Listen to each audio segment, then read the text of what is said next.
guys, good morning. First Mobility Monday of 2025. I feel really good about this year. I'm super stoked. I think I'm gonna use my small foam roller.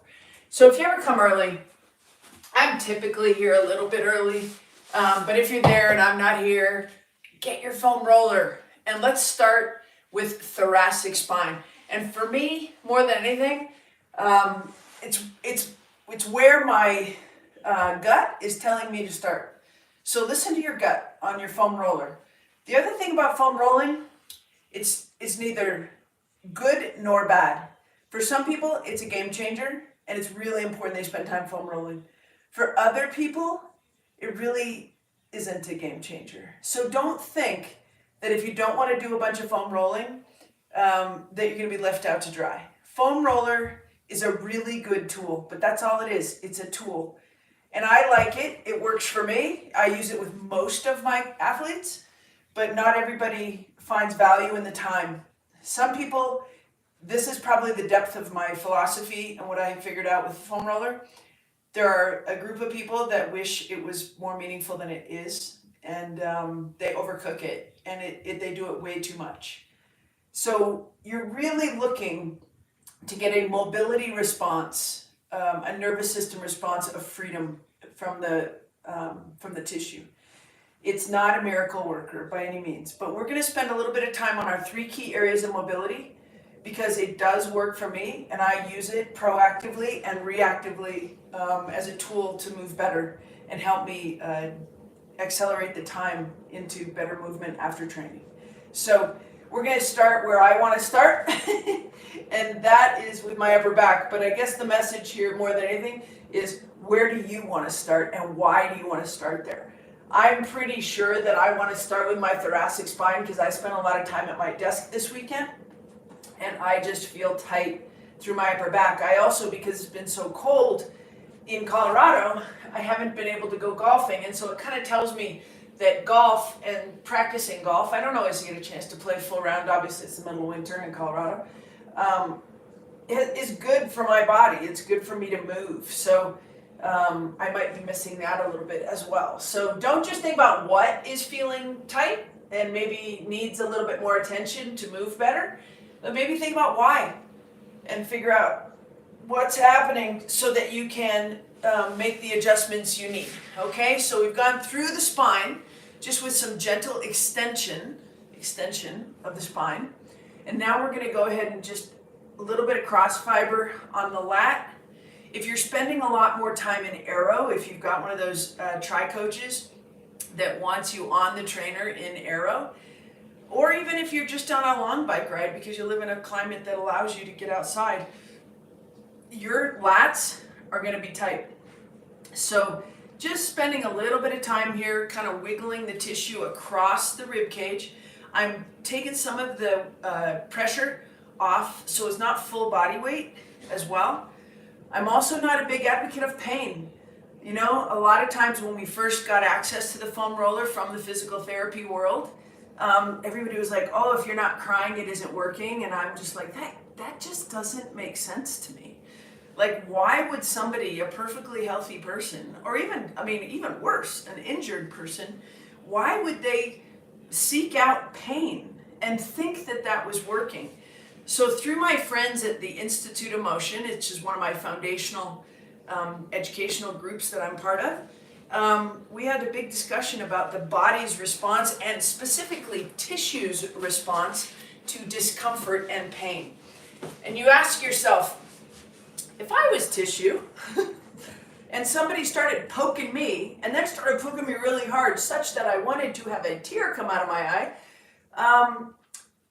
would I just relax and loosen up and create more space? Or would I fight and would I tighten up to protect myself? And I think what we came up with was definitely the latter, that if pain is part of the response and your brain gets that signal, it typically goes into a protective mode. So foam rolling to the point of pain, I don't think is productive. Somebody can make an argument or show me a research study. I'll have that discussion, but you could probably It's a controversial topic, and there's not a lot of good work doing. It either works for you or it doesn't. And I know that it works for me. So my upper back there, so let's go ahead and get off of the foam roller. We'll do a couple of head wraps. And when we do head wraps, this is not a shoulder wrap, right? So halos, they're called sometimes too. I want to move. So a lot of times, even in the golf world, where people are swinging, they're swinging like this. And I'll tell you that they should be swinging like that. So thoracic spine mobility means thoracic spine mobility. So when you do a head wrap or a halo, you want to turn and then turn. So we're going to foam roll it and then we're going to move it. We're going to reinforce that everything there, all this big lat, the tissue of that big muscle is getting motion. And we're reinforcing it in a very safe environment. Even removing the lower leg creates a little bit more safety, because if the lower leg is tight, which it usually is if you're training, we're just taking it out of the equation. The brain senses safety, so my motion with a full kneeling position, unless there's pain in my knees, but my motion from a full kneeling position is going to be way better than my motion from a standing position if I'm training. And if my lower legs might be experiencing some tightness. Okay, so what do we do about these quads? Let's take the foam roller and let's just go ahead and take the foam roller and create some heat through the quads. We know the quads take a beating in both running and cycling in a good way. That's how they get strong. But we also know that they can become overly active and maybe, large and in charge in all the movements that we enjoy. If you happen to ski this weekend, you definitely don't want to put your full body weight on. So we can use the foam roller to create heat and tissue resiliency by just rubbing it around. We'll do the same thing on the calf muscles. So take the foam roller and just, you should feel this gliding sensation with tissue. So let the lower leg get a little bit of heat. Same thing other side. And good. And then let's go ahead and have a seat on the foam roller. Again, unweight your body with your foot and your hand, and we're just going to work through that glute. And if you can feel, if you follow me, I'm just going through a little bit of a process of coming back from a hip issue. I'm pretty sure that I hit one too many wedges. I know I'm hitting the golf a little hard this morning, but it was the first weekend of the PGA Tour. I had to watch some golf in Maui this weekend, so I'm kind of excited about golf. But the biggest thing was I took one too many swings, and my sacrum got moved a little bit, and it actually rotated a little bit too. So I've been going through a little bit of a process of bringing that back into a nice normal function of the SI joints. So my piriformis on one side has been really a little bit large and in charge and stuck in the on position. So starting to feel better. Running is going great. Cycling's going great. And little by little, just being patient. Get a little bit older. Things take a little bit longer. Working through the other side glute. This side feels great. Not too over the top. And that means I would have had an appropriate weekend of training. And hopefully you did too. So just a nice, easy movement through the hips. And let's go ahead and get up into the standing position. And let's just check internal rotation of the hip. So we're just standing in a relatively wide stance. Anchor your feet down low to make sure that the fifth metatarsal, or the outer part of the foot, is parallel on each side. So we don't want to be externally rotated. We want to be just kind of anchored into neutral. Take that right hip, and we've just got a little bit of a peak over the cliff. So I'm not here, just a little bit of hip hinge, and just working the hip across. So right there, there, there. Shoulder stops if the hip stops. 5, 6, we'll go 10 of those. 7, 9, 10. So we're working internal rotation of that left side. And then let's go right over to the right side. Hips to the back. So my butt is just behind my heels. And we're just going to rotate left side across to the midline. As soon as the hip stops, the shoulder stops. 5, 6, 7, 8, 9, and 10. And let's go one more time. So as I go into internal rotation onto the left side, I want you to focus on the ball joint of the big toe, just behind the big toe. So we talk a lot about loading into the big toe. It's not actually the big toe. It's the joint behind the big toe, okay? So as we go over here, so we don't start losing this femur out to the side, we want it to be stable underneath. So we want to be mobile up here, but we want to be stable down here. Nice and easy. 5, 6, 7, 8. We're just feeding it good movement. And 10, we don't need to get more. If some is good, more isn't necessarily better. We just want to practice in this kind of optimal range of motion. For me, I've got a very natural stopping point. For you, you've got one too. So pay attention to it and don't force through a barrier, okay? 5, 6, 7, 8. And the reason the shoulder stops when the hip stops is because it can go further, but then we start really rotating through the spine, and we're not doing that right now. Good, 9 and 10. All right, let's take some steps to the right. So a lunge by definition is a step and return. Now we're starting to add load because we're adding a landing. 3. Let's take this back hip across. 4, 5, 6. Take that right arm, start to turn through the thoracic spine. We've already released it with the foam roller. 9 and 10. And if you can get your elbow up, elbow up. If you're down, it's going to tell me that your lat is still showing as tight. So there's this natural selection. If you come here and this elbow's down, and I cue you one time, get that elbow up, and then it drops again, I know we're probably going to go back and foam roll the lat again. And just give that upper body a little bit more attention. 3, 4, 5, starting to feel good on my left side. 6, very refreshing. 7, 8, 9, one more, and 10. And obviously through that motion of the lunge pattern, getting a little bit more ankle mobility. All right, transverse step. Step to the back and come back. This is leading us into a matrix lunge pattern. So it's a lunge because it's a step and return. Then we can add patterns to it that become predictable for the brain and the body. And once they've seen something before, once the brain has seen this, there's a level of comfort. And when there's a level of comfort, we can strengthen the pattern.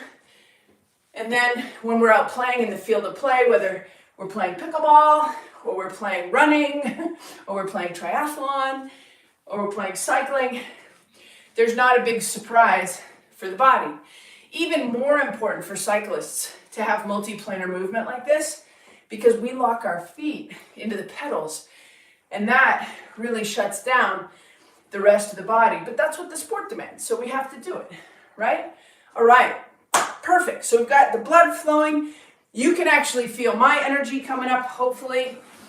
I go to work after this session, and my first client always gets a pretty good version of me because I've already moved before I get to work.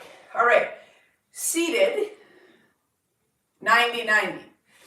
Lead knee. Let's put our right knee down, left knee back. We don't want these angles to be tight. We want these angles to be at 90 degrees. That just decreases the amount of stress on the knees. Okay, from right here, lean over to the side, which takes a lot of pressure off of this left hip. And we're going to take from the right knee, reach with the left hand, drop the chest down onto the big bone in the upper body, here, or the lower body, the femur. Okay, so just nice and easy. 2, nice big reach. 3, again, if some is good, more isn't better. 4, 5, keep this hip open and long. 6, 7, 8, 9, and one more, and 10. And here we are with seated 90-90, working into that internal rotation of the hip. So this hip is open. This hip is actually a little bit an external rotation. It's pretty neutral. If I lift the back foot up, I'm probably going to get a cramp, but that's taking that hip into internal rotation. We're letting it kind of just lay there, but we want it back and open. This side, as we reach, we're taking the left side into internal rotation. So just be aware of what we're doing, okay? And why we're doing it is because gravity and ground does not strengthen, it tightens into external rotation. So all day while you're standing, gravity and ground have an effect on your skeleton and on your system. So we want to always fight for the mobility that we are looking for to help us in our sport performance and life. All right, so left knee down, right arm reaches. 1, 2, drop the chest to the femur. 3, 4. I hope you guys are taking the time to really understand and learn the anatomy as we go through these sessions together too, because being able to talk about your body in a really efficient way can really help any of your team, your physical therapist, your chiropractor, your doctor. Good. And it can really help describe what's going on. And then it's easier because if you're playing hard, there's going to be times when you'll have to overcome something like I did. Like I don't regret practicing a lot of golf, and I don't regret, running. I love it. But the bottom line is, it's not always going to go your way. And if you can call your chiropractor and say, I think my hip is stuck, or I think something's off, I'm pretty sure it's my SI joint, it helps them. It helps them prepare for the session. Okay, happy hips. Nice and easy. This is kind of a daily mobility of happy hips. Good.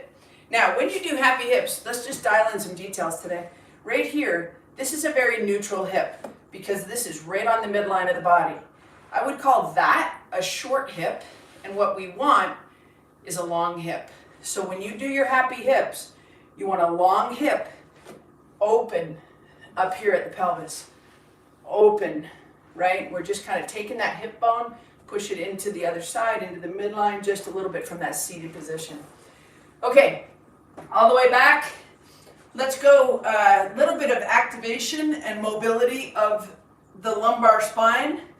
And all we're going to do here is pull pubic bone to belly button. So pubic bone is the bottom of the pelvis.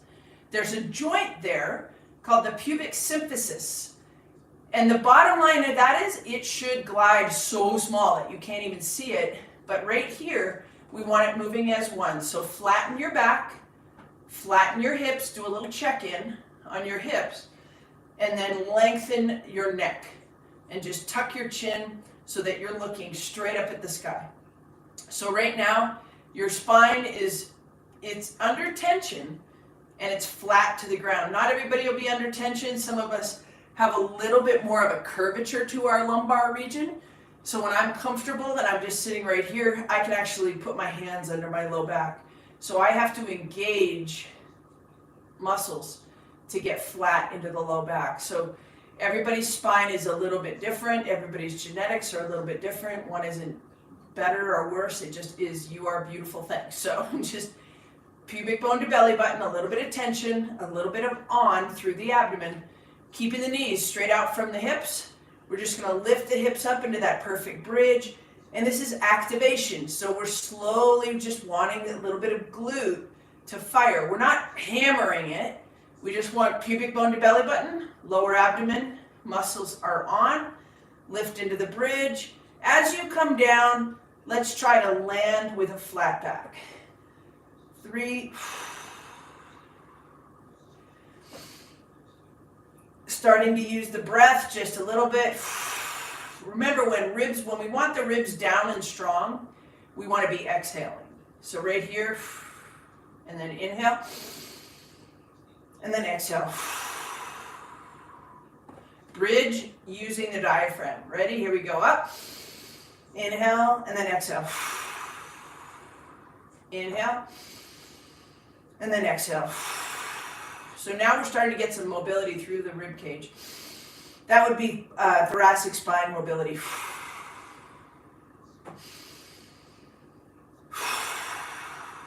And don't underestimate the power of the diaphragm. If your training program doesn't include breath work, it's good, but you could probably do well to seek out some breath work on your own, because no matter what you do, whether it's golf, hiking, biking, triathlon, anything, focusing on how you breathe and knowing how the autonomic nervous system kind of plays a role with breath is a really good idea for many reasons. Stress mitigation, just being able to be more calm in situations, or being able to be more excited in situations. And you can use your breath as a way to get that going. Nice and easy, alternating knee grabs. And good. All right, wide feet again. One more time with happy hips from the laying down position. And we're keeping the upper body still. There are lots of variations with happy hips, so hopefully you'll keep coming on Mondays. Or obviously you can do this on Wednesday, Thursday, whatever. If you look in the library under Monday Mobility, you're going to find tons of options. But what you'll never see, or almost never see, is me straying from my philosophy on mobility and strength and breath. I'm pretty consistent. I'm almost to a fault, kind of set in my ways, but I'm so curious. And that leads me to just seek out the smartest and the brightest in the fields of performance and strength and conditioning and breath and relaxation, and hopefully bring it to you in one little package here on Monday mornings. I hope you have an amazing first official work week of 2025. Let's get after it, guys. Let's make it one of the best years ever. Make sure you subscribe. Hit the little bell, because then you'll get, I sometimes throw in extra sessions during the week, but for sure, it's always on Monday. See ya.